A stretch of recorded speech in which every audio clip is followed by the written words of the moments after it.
Well, me and Duke, we just tried to turn this thing over just by hand, and she locked up. She's hydraulic, and as soon as I did that, it's pouring antifreeze out the exhaust now.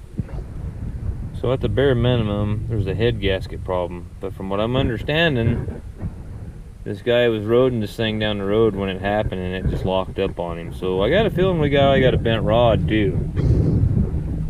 I don't think the outcome's going to be very good. And there's just no way of me, I'm by myself, there's no way of me getting this whole machine into the shop. So what I'm going to have to do, I'm going to have to pull the engine so I can tear it apart. I'm going to tear it apart out here, which is not that big of a deal. I mean, look, I get the canopy off, pull the fan off, and a few wires and hoses and hydraulic hoses. Take the forklift, pick the engine up, pack it inside, take the mounts off, you know, shouldn't be that bad. Well, these are supposed to bolt on like this, but as you can see, they ran into something on this one. So it's all sprung as soon as I bolted it up. So I'll have to straighten all that shit back out, or I'll probably just cut it and get another piece of tubing. I'll probably just have to redo it. And it's bolted on there, but they've welded it on here. It's supposed to be bolted on here just like it is back there, and then they've welded it here. So I was just gonna pull all this off as one assembly, but now I'm like, well, you know, piss on it, let's just go ahead and get the plasma cutter, and we got to cut it off anyway. We'll cut it here and here, and then we'll cut this shit here off too. So yeah, wonderful. This old girl here, haven't welded with it in a week or two, so it'll be a long crank to start to get this thing to start.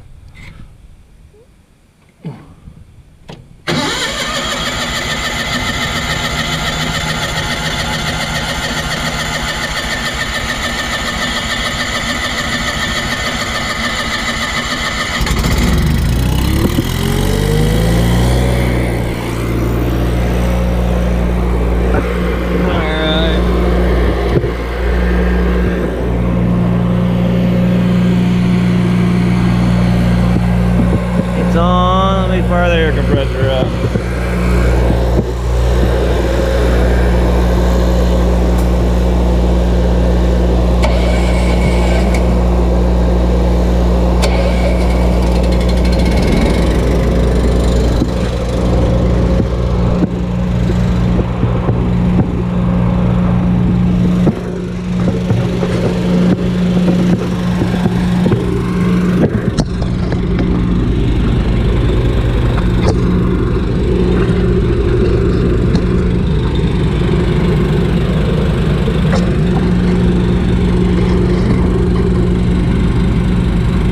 That'll stay there. I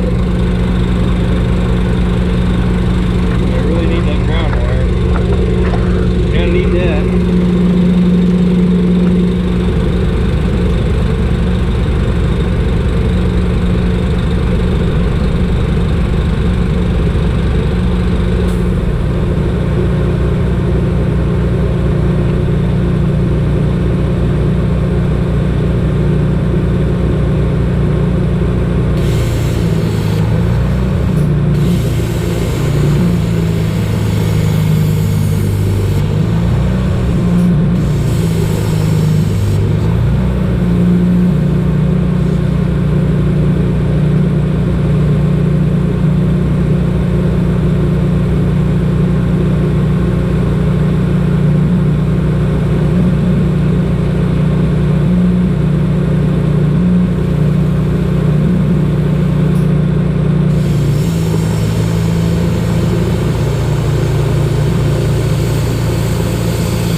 this loose up here now, and then we'll have her loose.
Hey guys, so I got this little 4045 motor out this morning. I was gonna video on pulling it out, then I realized that I had edited the video and put the SD card in the SD card reader and stuck it in the laptop, and I had two SD cards, but I can't find the other one. Anyway, I left the damn thing in the laptop, and my poor wife, I don't know how she puts up with me, but I called her, and can you please bring that to me? So she drove 35 miles, so I could, the time she got here I already had the engine out and had it sitting here on the floor. So anyway, here we go. Last night when I started pulling on it, this was not wet. So obviously this, I got a prelim number 2 is going to be where our issue is, where it's full of water, that we must have lost our head gasket or something there and hydroed that cylinder. So now we got to pull cylinder head off and see if we got a bent rod. And pretty easy to see if you got a bent rod on an inline engine. Just run them up to companion cylinders. Like on this inline 4, it's going to be 1 and 3 and 2 and 4 your companion cylinders. So we'll run them up there at top dead center, and once we get the head off, and if you got one that's about that much shorter than the other one, then it's pretty obvious that it's got a bent rod. So here we go. Basically pull the exhaust manifold and turbo and pull the injectors out of it. We have to keep track of these now on these engines. These are coated just like all your other newer engines. These injectors are coated, so you want to make sure you keep track of them, put them back in the same hole. And the tags are still on the wiring harness out there for them for the injector codes, but sing kind of song and dance here. It's got the little chicken shit, little old caps over the valve cover like we did on that 7830. And what do we got to get off over here? Oh, this alternator, that can actually stay probably right where it's at for now. We're going to take the least amount of stuff off as we can. Let's see here, this fan hub. We're going to have to unbolt this and pull the fan off to get this off.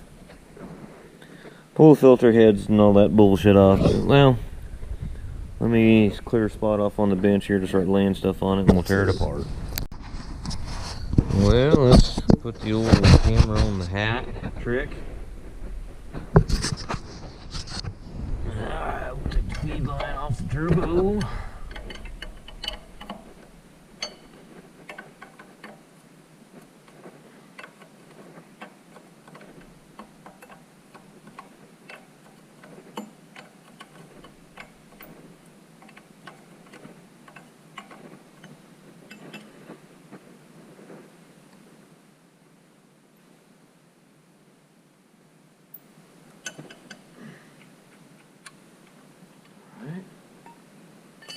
Seen in that oil there.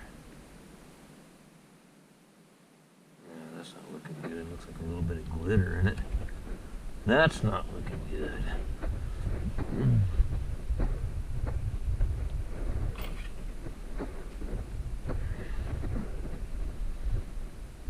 I'll just pop this 2-bolt flange off from the bottom. I think will be the easiest way to pull that off.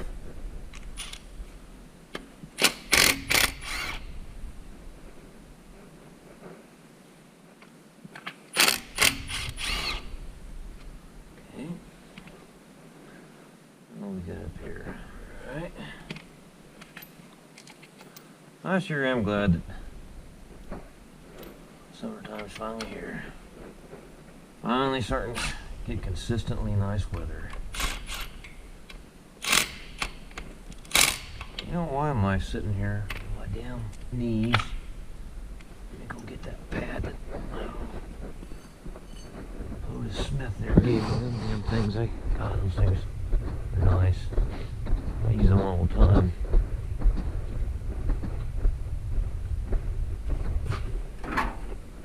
I don't know why people keep wanting me to give them a service truck tour. I want to see all my old junk. I'm trying to get a nicer service truck. Maybe when I get a nicer one, I'll get a service truck tool. It's kind of hard to organize on that one. Half the shelves are broken in it. And oh yeah, look at that. Look at that. Ah. Oh, that's so much nicer. Okay, let's get after it. Oh. The old 3/8 gun ain't got enough oomph to her. Well, I got a bigger one.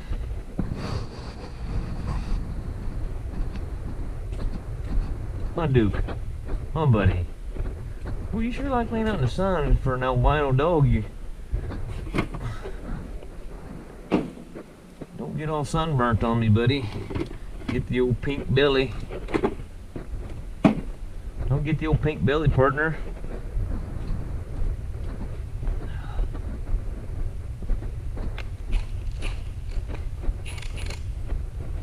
Oh yeah, there's a bracket. Oh, they got a... I just noticed that. Oh, we should be able to... I see. We can still... Get the bolt out of there, we should be fine. Make sure we pull that bolt out. Do something like that before we drop the manifold down and bend the piss out of the line.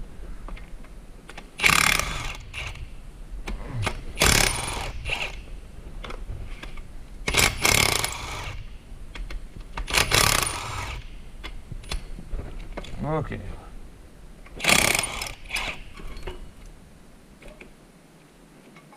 No, I was wrong. Number 1's a wet hole. Well,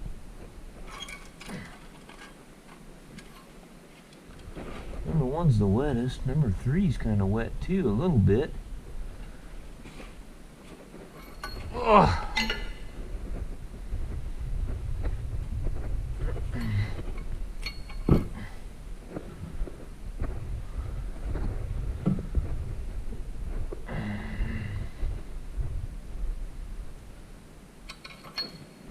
Yeah, number 3's wet a little bit too. Let's see here.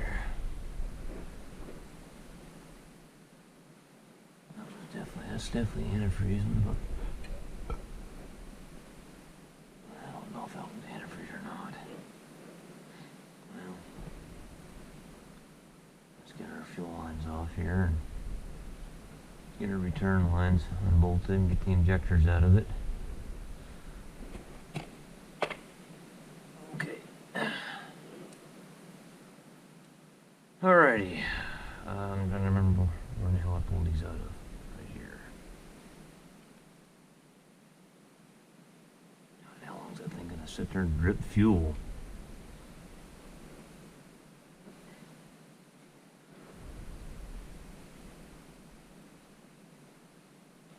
Looks like about a 5/8 or 11/16. You take these rail lines off, going to the injectors, and then it's almost like a 9/16 right there. I got a 9/16 right here on this rack. Does that fit it? Sure as shit does. Just use this here cordless ratchet here, yeah. Now there goes the fuel on the ground.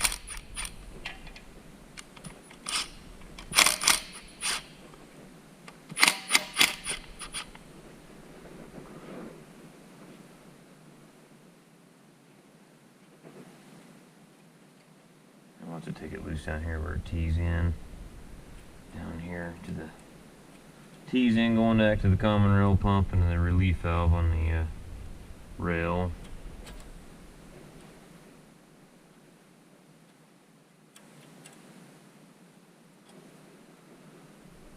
Okay, those are 9/16 down here. Let's go play these in wrench. I got my hat clip again finally. Finally, I went to Walmart. I hate going into Walmart. I hate that place. It's like going into China or something. I don't know.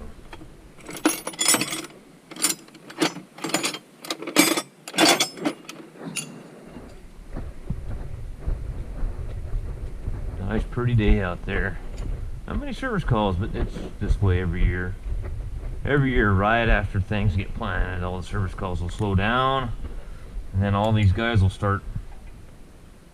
Shit, 17 millimeter, and that's right, it's 17 millimeter. But all these guys that are row cropping the strawberries and stuff, they'll start cultivating, and they'll have the bloom picking machines out. I mean, it'll be one thing after another. It's a coming, so don't think you're.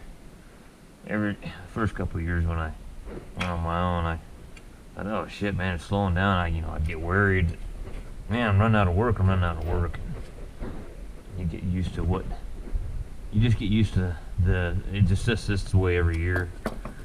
They get done planting, and then they're kind of in the transition between there and doing all the cultivating and all that stuff. And, you got to let the stuff grow a little bit before you can start doing other things. And then it goes crazy. So then it's just one service call after another, and it never seems to end. Daisy's in the cab sleeping our life away. They like the service calls too. They get bored here and stuff. There just ain't nothing to do for them here. Well, guys.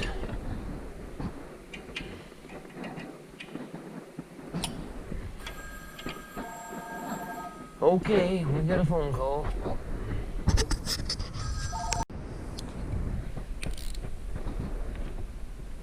That was a cat dealer where we bought all the Challenger parts. See, doing a survey. I want to know how they could provide better service on the parts side of things. And I give them good reviews on the parts side. Them guys on the parts side always treat me pretty good. The service side, on the other hand,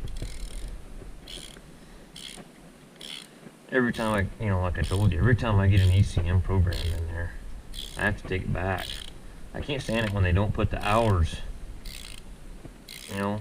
Get the hours in there. And then you put the damn ECM in a machine and it says 0 on it. Come on, man. What the fuck's the matter with you? Do shit right.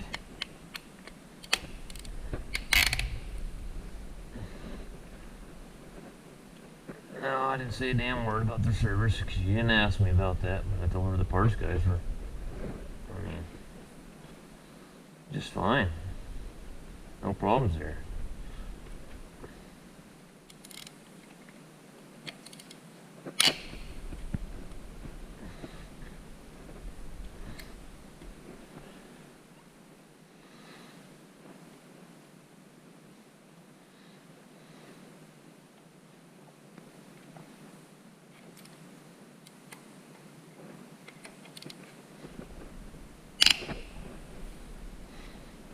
Don't have to worry about any feed tubes on this one.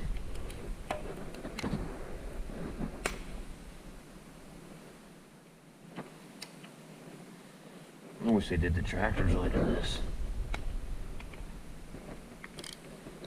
Damn feed tubes. I gotta complain about something, you know. Nothing's ever right. I'd bitch about what my grandma used to say, if you'd whine if you was hung with a golden rope.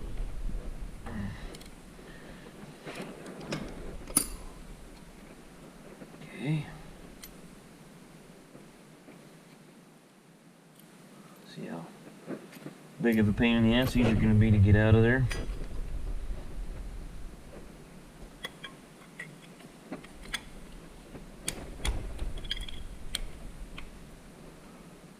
Alright. I'm going to pop this valve cover off right quick. Screwdriver though. Pop the little caps off here. Back and forth.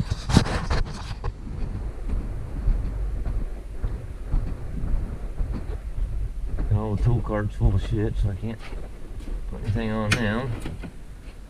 Nice if the 2755 stuff would come in there, we could get it back together, get it the hell out of here. Where's my little ball peen hammer? My little snap-on ball peen hammer. Shit, what am I gonna do with that? I don't see it. Ready to get it out?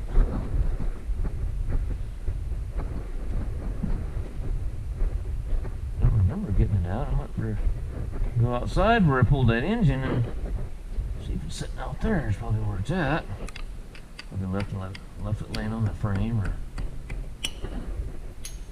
was that one?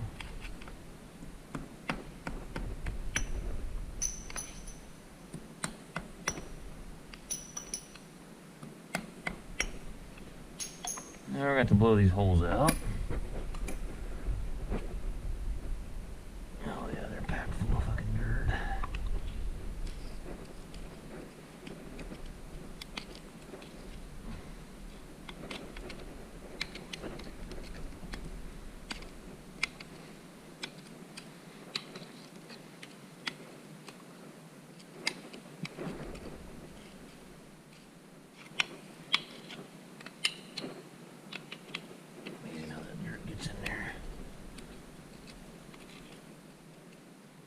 Creep its way into anything, especially the sand. This is a little sandy soil out here. I had some guy leave a comment on there. How does anything grow in that sand? Actually, shit grows in sand really, really well. Sand's pretty damn fertile soil. Go down to the San Joaquin Valley and stuff, places like that. It's really sandy down there too. And they've got some heavier ground down there too. But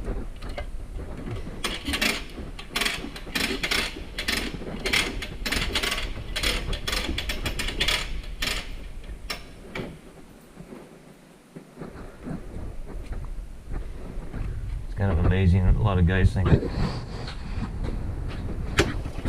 when I was in the Navy there, a lot of guys thought, you know, oh, I'd tell them that I was from California, and Oregon, California area, and they'd go, oh yeah, you surf, you live on the beach? No, I don't, dude. A large portion of the state of California is, a large portion of it's agricultural. Right from the northern end to the southern end, down I-5, and see how much farm country you see. You kind of get a bad representation from that coastline over there.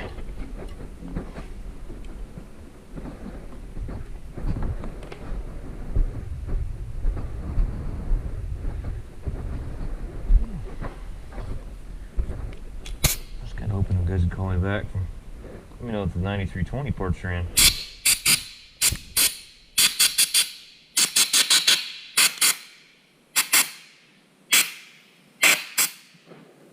Alright.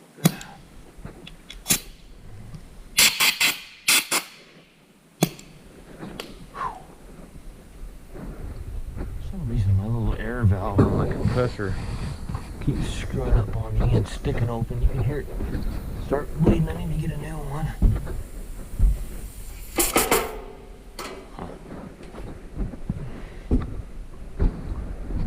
Ah.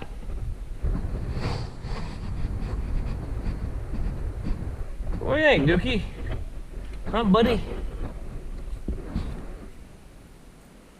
I don't know. My partner. But if you could get an hand wrench in your hand, you'd probably do something, wouldn't you? Yeah, I know you would.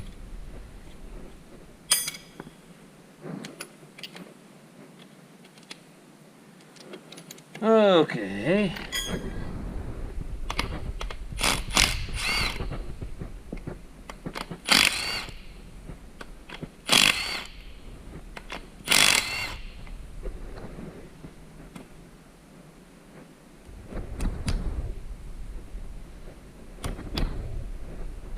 It's not popping loose. It should.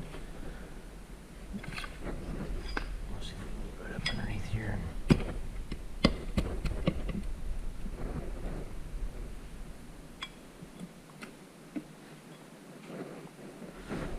Okay, is there something fastened to the other side that I'm not seeing? No? Gotta come up.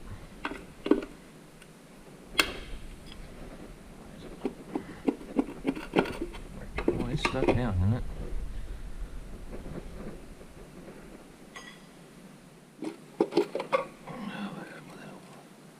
Valve cover stuck down real good.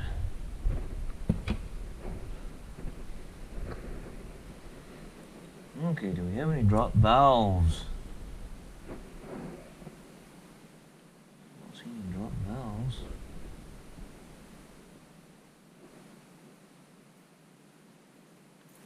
What the hell's going on there, Dookie? Huh, buddy? What the hell's going on, buddy? Alright, we'll see if we can get these injectors to pop out of there. Tearing them up.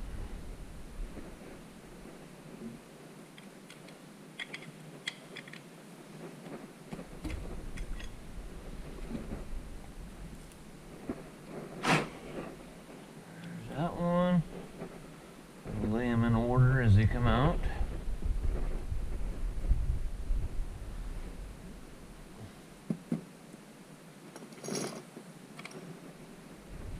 That wasn't too bad, that one there wasn't anyway.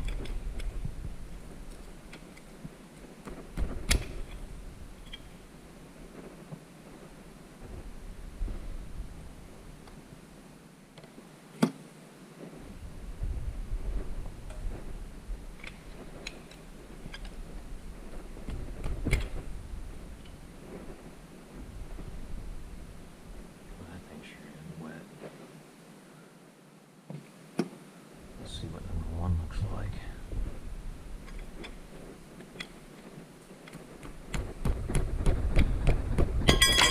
Wow, that one came out hard. Holy shit. Man, I wasn't quick enough.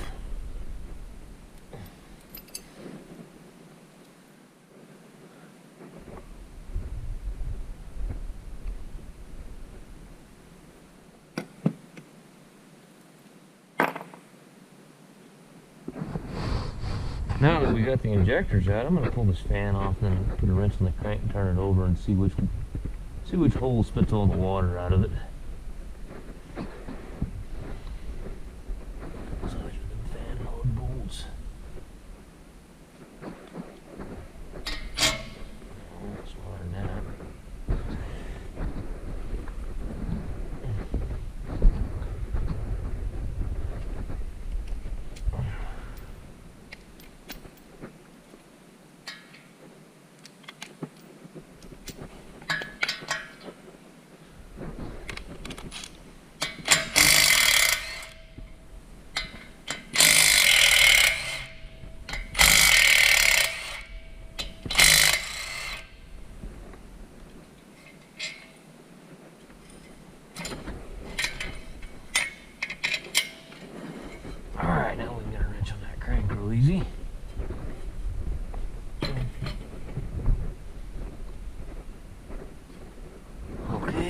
size are you? Looks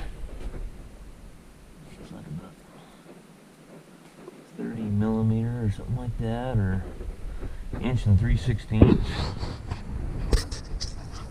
Let's turn this engine over. I would say that number one would be our problem. Let's move our pad out of the way, try not to get it saturated with oil and water and shit. That way, because I use them, I lay on them. I don't really want to lay in this shit. Okay,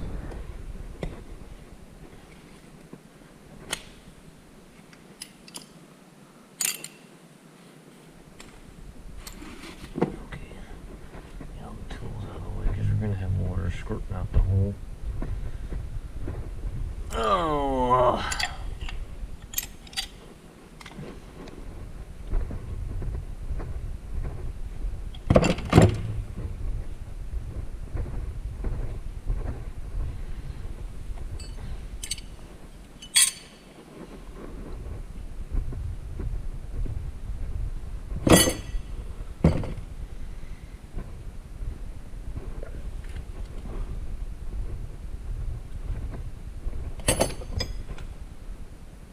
Okay, here we go.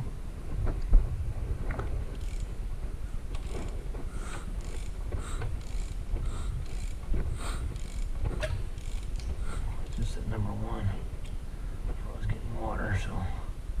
Number one, Daisy. Numero uno would be the problem. Okay.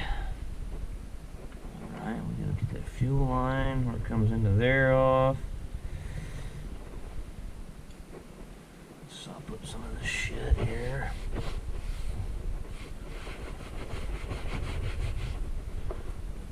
Pad back down. Commence to tearing shit apart. Pull this fuel line off. Oh.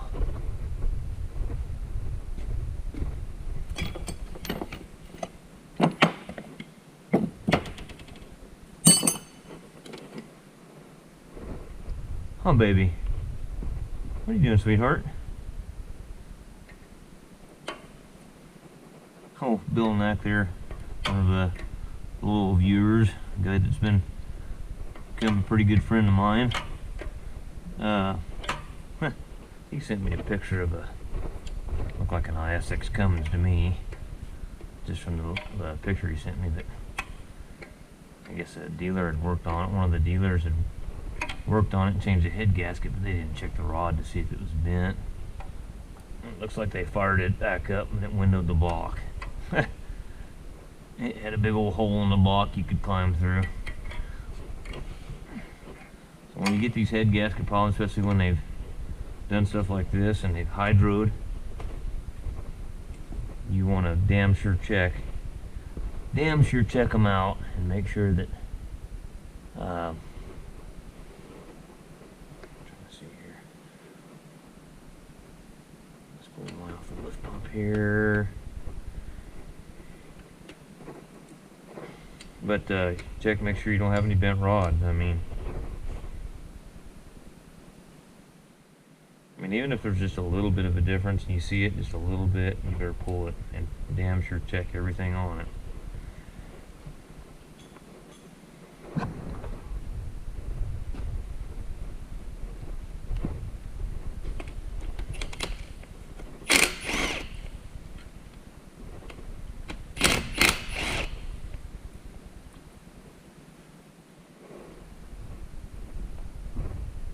I had one of the comments asked me, one of the viewers asked me how my impacts and stuff have been holding up, and I'll tell you right now, these damn Milwaukee's are pretty bulletproof. They really are. More than happy with it. Damn it, my phone's getting dirt and shit all over it. Damn it. Get over here out of the dirt. Only problem I got right now is that 1/2-inch gun, a little retainer for the battery. And my buddy said, just send the battery and see the little retainer clip right here. It broke off. Sometimes you gotta hold it in while you're using it. So I need to get another battery. I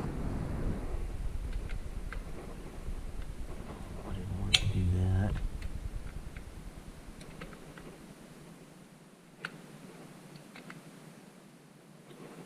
Okay. One way to skin a cat. Go like that.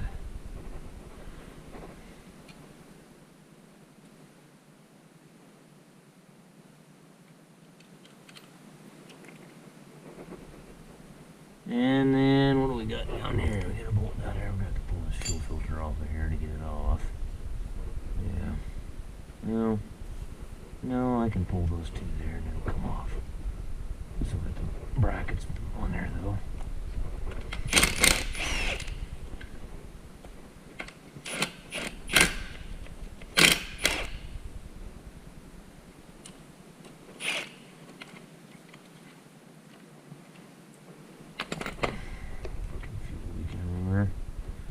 Wonderful.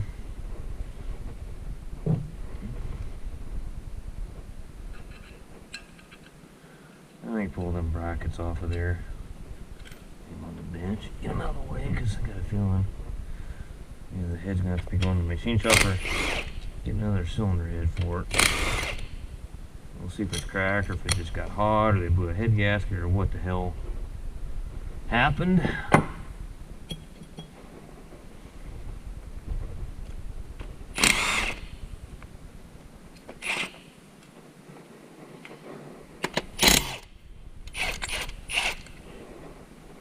Spacer there. That one. Damn it. All that stuff there in one pile. Okay. We're pretty well done with that part of it now. Let me get this fan. So get the serpentine belt off. Pull this idler off.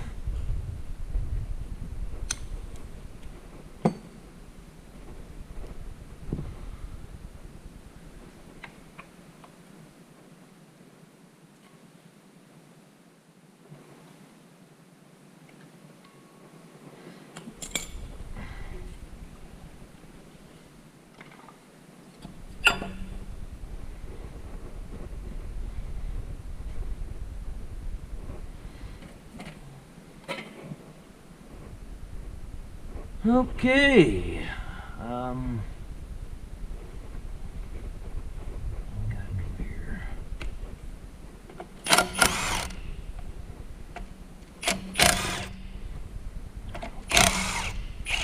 Pull that off to get to that bolt.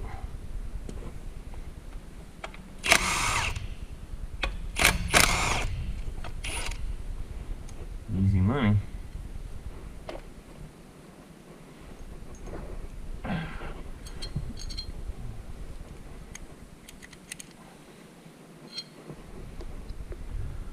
Oh, every time you do one of these or a transmission job, you got lots of work and lots of parts washing to do. Alright, probably, let's see, now that tube comes over here to the thermostat housing. What's going to be the easiest way to do that? Let's go ahead and pop this off of there. Oh, those are different size. 16 millimeter or something.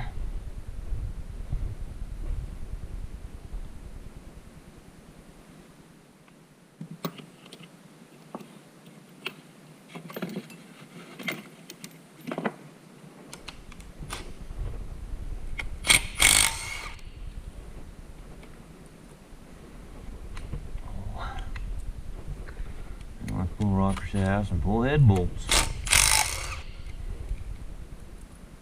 See what ails this old girl.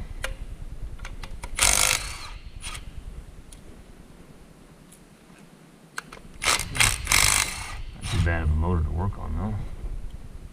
Pretty easy, especially when it's in a machine configuration like that and it's easy to get the engine out and all that.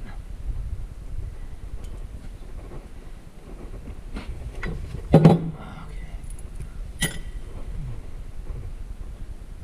Alright, now this will tube coming from the thermostat to the water pump. I think it's going to be easier. Probably just pull the thermostat housing off the side, and then that's what we're going to end up doing.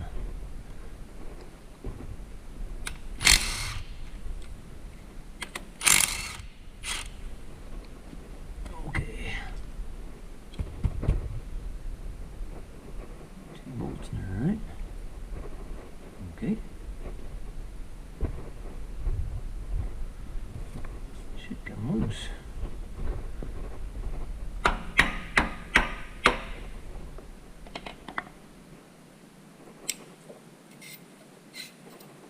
All right.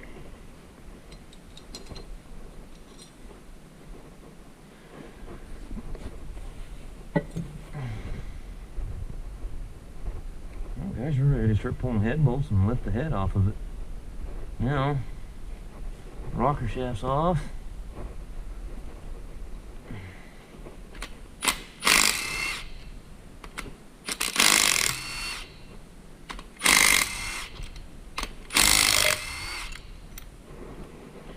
Rocker shafts and push rods. That son of a bitch stuck to it.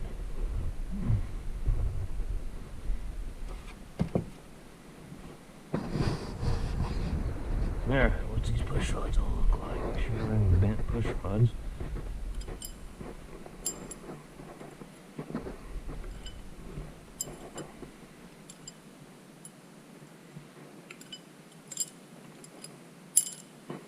Those all look straight so far.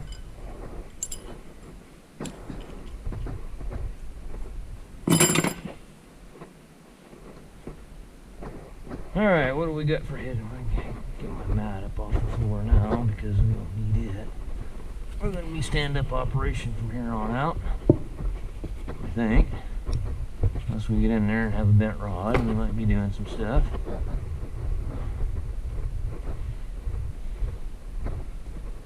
Okay, those are SAE bolts. I'll be damned. Sure shit are. They are SAE. Hi guys, those are SAE bolts in there. Yeah, believe that shit?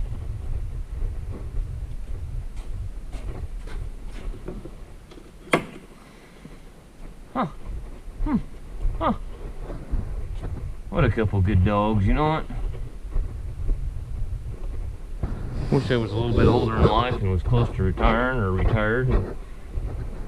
I'd just sit around and go fishing, take my dogs with me, and that's what I'd do.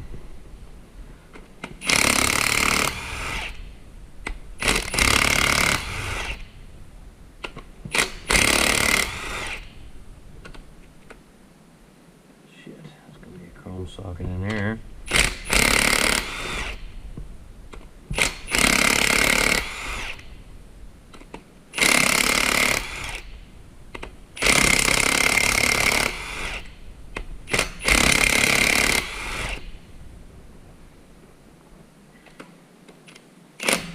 Damn it. Can't get on there because of the lifting.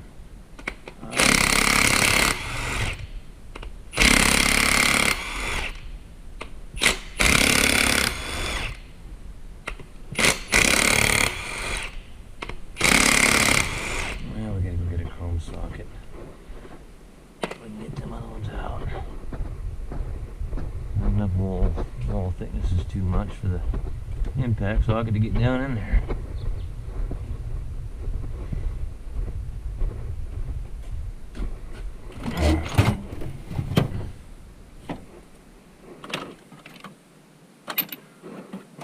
Okay, where might they be buried in all the sockets in this drawer?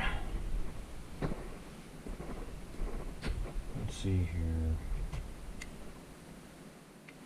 16 inch, where the hell is it? That one right there. I got her, Daisy. I might run up to Doris here in a while and look at this guy's 7-way power stroke. He's got a 94 run on him. What the hell's going on with it? Kinda hate working on them 94s because I don't have a scanner to hook up to it.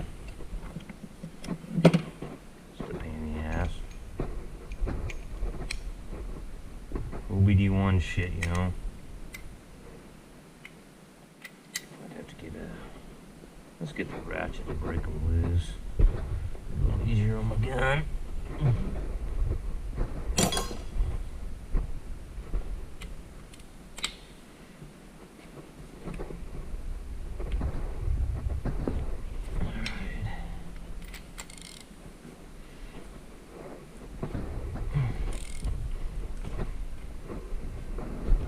Train, check on the dogs, make damn sure they're laying in the driveway still. Alright, good guys. You guys stay clear of that damn train. Pretty good trained dogs, you know you're in trouble when you go near that railroad tracks, and I get right on your ass about it. That is death. There's no walking away from that one. Oh, it's one of those service, they're doing something to the tracks, or they're putting new railroad ties or something down there. But they're going clear back, and I don't understand, they're going clear back and forth. Probably taking a lunch break or something, who knows. Railroad's about like working for the government.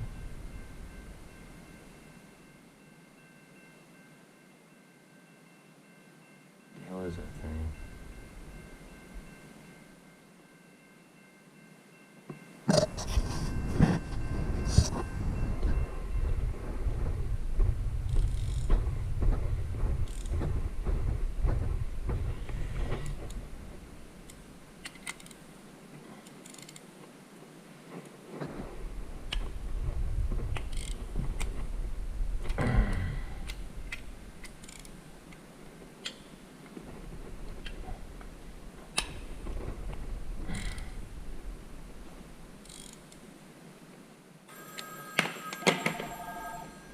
Here we go again.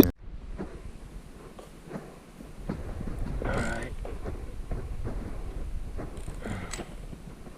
I got them all loose anyway, dookies.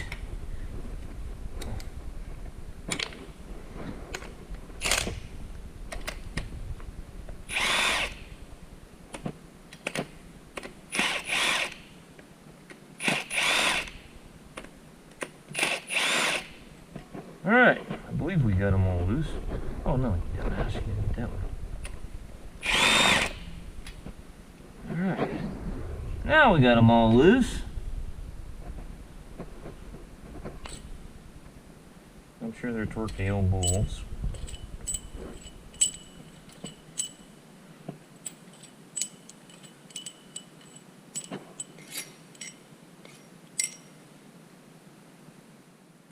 Something going on with the head gasket, for certain.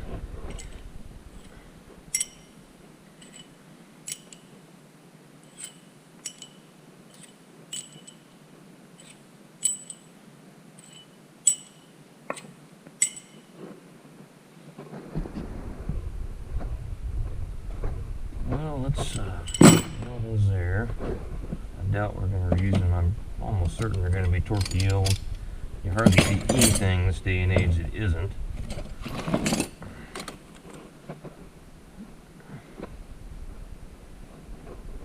little bastard shouldn't be that heavy. This little bar there, see if we can pop her on up. Not a good idea of prying right there. Right here would be a better idea. Maybe.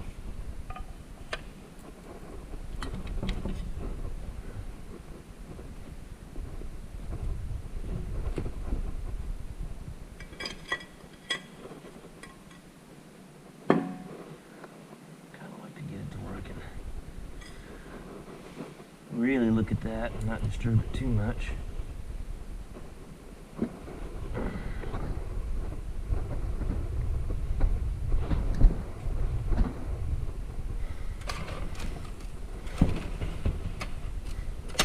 Let's flop it over this way. Take a real close look at it there. Make sure there's not a cracked cylinder head. Alright, let's look at our head gasket here. Yeah, number one cylinder. And it's full of water.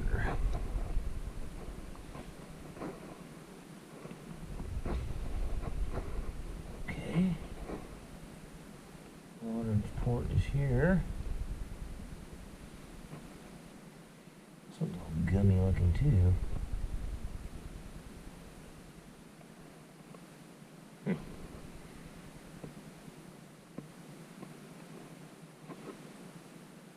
I'm just trying to see if any streaks or...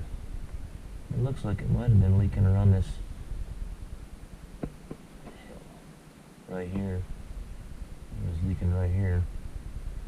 Is where it was leaking.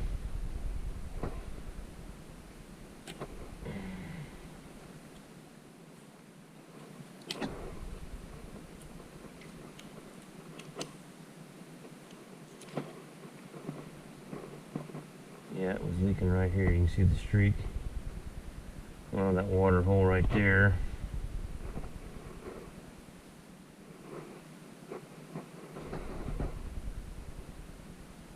That's a water port right there. It was leaking right across it. Right across, you can see going down into the head bolt hole. And it's actually split right here. See the darkened color right around the fire ring right here? See the leaking right there. Okay.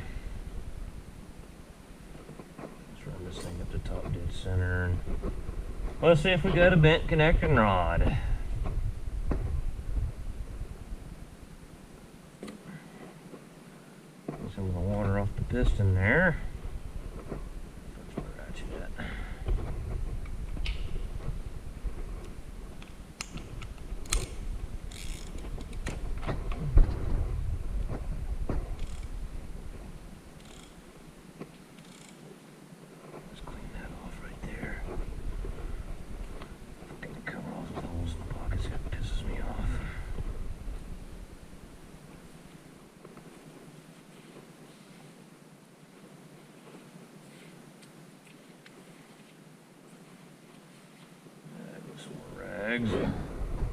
Come on, babe.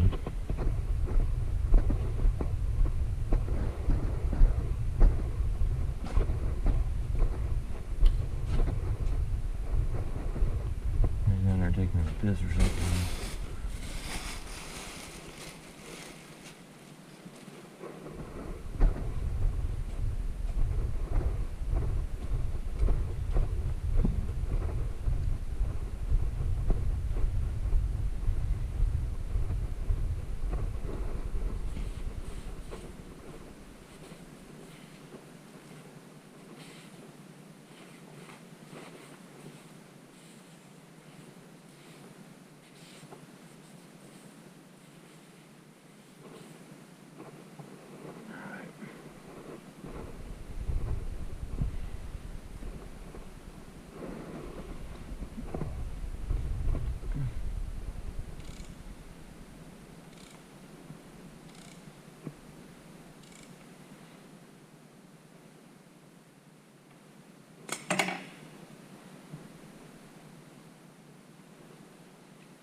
Well, so far, it looks like maybe we might be alright.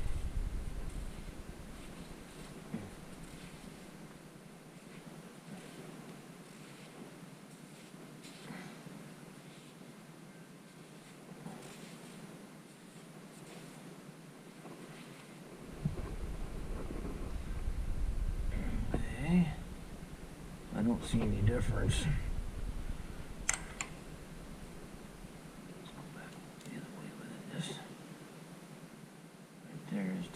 Center.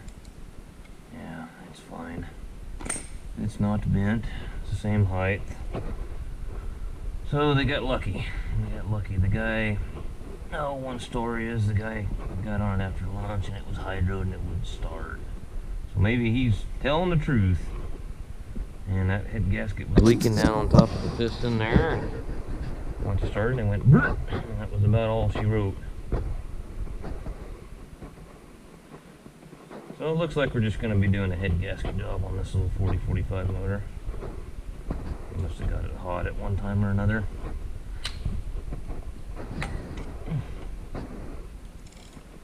Look at the cylinder walls, make damn sure that all that stuff looks good.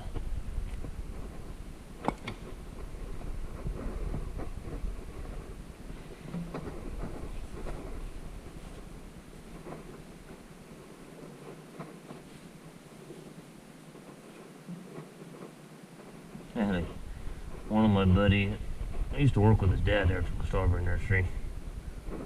But, Tony's mom is, a few years ago, she had a Dodge Neon, and we had a hell of a rainstorm, and Old State Highway goes to Mount Hebron, the town of Mount Hebron. There's a couple of big low spots on the road there that'll flood.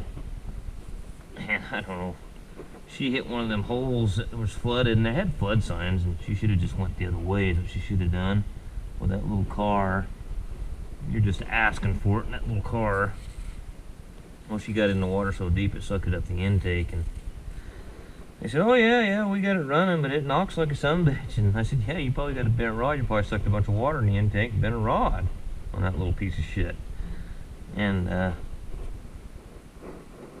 sure as shit, kind of like this. I don't remember what cylinder it was on, but I had one here top dead center, and the other one, I mean, that sumbitch was half of an inch shorter. And you know, that little car, I didn't screw the bore up or nothing. I took a little ball home, and I pulled it apart for her. And I don't usually work on cars. It was buddy begged and pleaded, and I did it. And I pulled it apart and just put a new rod and piston in it and honed the cylinder, stuck her back together, and it still runs. Take the transmissions out of it now, he told me the other day, and they're gonna shit can it now, but well, I'll make another video here today if I can get the parts for my 9320D. And I got a PTO clutch pack ordered for all the frictions ordered for the PTO clutch pack, sealing rings, another snap ring for the high-low, all the frictions and seals for the high clutch, and then the low clutch I'm just getting the frictions. And then eventually here, that'll be tomorrow before that stuff shows up. I'm waiting on parts for everything. I mean, I got the turbo pedestal off this thing over here, off this 7.3, and I was thinking about that yesterday because just, I don't know, all the shit that's going on in my life. Story after story I can tell you. I don't know what brought it up, but I had a 97 F350 for the strawberry nurseries. That was my second service truck, because my first one, what brought the whole thing up with me thinking about it was this valve, your electric back pressure control, exhaust back pressure control valve. And the 97, I could unplug it and it wouldn't tell the check engine light, because I remember that 97 in the mornings it would stick closed and it sounded like you had the exhaust brake on, you know. And then I was just thinking about the service truck that I had before that. I had a 91. The first pickup they gave me to drive was a 91. It had single tires on it. It was a 1-ton. It was the old 7.3, the old pre-combustion chamber 7.3. And I'd only been working there. I got there during the harvest in McDowell, and then I bet I wasn't there 2 months, 3 months. And then we were digging strawberry plants down in Shastina, California. And it's about 35 miles south here. And, you know, it was December, and it was, you know, getting ready to snow and do all that shit here, but it had been freezing, and I got up at 3 in the morning to go down there and dig strawberry plants in that pickup, and had all my tools in it, and I started heading down the highway there, and it had rained that night, and I didn't think much about it, you know. It was 3 o'clock in the morning, I'm hauling ass down up through the pass through Mount Hebron there, and up in the mountains there, getting over that to get down into Shastina, and I could see the wheel wash coming up in the reflection from the tail light glow in my mirror, you know, and I thought, ah, shit, it's just wet, you know. No big deal. That's let's do about 60, 65 miles an hour. And well, I come up over a kind of a banking corner up a hill. It was a corner that was uphill too, and got some bitch, it was black ice. And I just started going like that, round and round. Well, there was a Woolery cow truck coming the other way. He was heading north and I was heading south. Well, I was heading in all different directions because my nose would point north and south and east and west and everything. But anyway, my direction of rotation was going that way, but the direction of movement was south. And I wound up clear over in his lane as I didn't have any control at all. And basically, he got lucky. He got over as far over in the oncoming lane, the left-hand lane, as much as he could, trying to get around me. And he caught me just. It was actually a good thing because I didn't actually hit him head on. I was in the process of one of my spins, and just somehow the nose of the service truck went all the way down the passenger side of his truck. I got the right front steer hub, steer tire. I got every single tire. It was a truck and trailer. It was a cab over Kenworth with a cow box on it, and then a cow trailer, pup trailer behind it. So there was two axles on that cow trailer, one in front and one in the back, and then two axles on the drive axles on the truck, and then one on the steer tire. So there's one tire, three tires, that's 5 tires. I got all 5 tires on the right hand side. Every one of them was flat. And anyway, I raked the whole down side of that son of a bitch and about shit my pants, and I was sitting there on the shoulder out in the ditch, and I wound up on the left hand side of the road in the ditch. And I got out of the pickup there and I walked over to the shoulder of the road and I fell on my ass. That's how slick it was. I said, holy shit. And driver for the cow truck, he comes up, and it was actually the owner's kid, and he says, you alright? And I said, yeah, you got anything to wipe my ass with? I think I shit myself. And he says, God damn, he says, man, if you wanted to meet me so bad, we could have done something else, had a cup of coffee instead of doing this. And he introduced himself, and he says, man, my dad's gonna kill me. I said, why is that? And he says, shit, I laid one over on its side last week, and now I got in a wreck with this son of a bitch.